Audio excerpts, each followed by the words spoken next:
ini tersangka pencurian.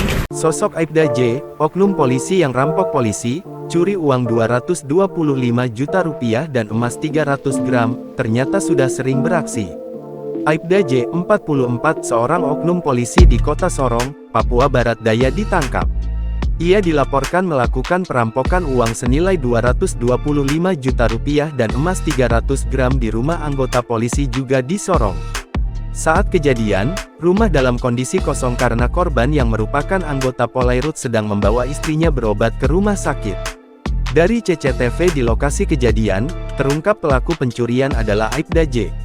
Aibda J ditangkap saat berada di sebuah kafe yang berada di Kota Makassar, Sulawesi Selatan, Sabtu tanggal 9 Desember tahun 2023 lalu. Aksi Aibda J mencuri uang dan emas anggota Polairut digunakan untuk berfoya-foya. Lantas bagaimana sosok Aibda J ini? Rupanya, aksi pencurian ini bukan yang pertama kali, Aibda J ternyata sudah kerap melakukannya.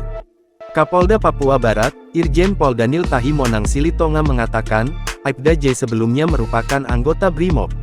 Namun, ia dipindahkan ke polisi umum karena sering melakukan pencurian. Memang, dia seperti terkena penyakit, karena dulu anggota BRIMOB dipindahkan ke polisi umum. Karena ada buat kasus yang sama yakni pencurian, ungkap Danil, dilansir tribunsorong.com. Korbannya, kata Danil, kebanyakan adalah anggota polisi. Hasil pemeriksaan yang bersangkutan sudah melakukan beberapa kali pencurian. Dan agak sedikit aneh karena yang dicuri itu rumah teman-temannya, polisi juga, ungkap Danil, dikutip dari kompas.com. Namun, para korban sebelumnya enggan melapor ke aparat. Hanya saja hari ini yang di KPR Polisi Sorong baru berani lapor karena jumlah yang dibawa kabur lumayan banyak, terangnya.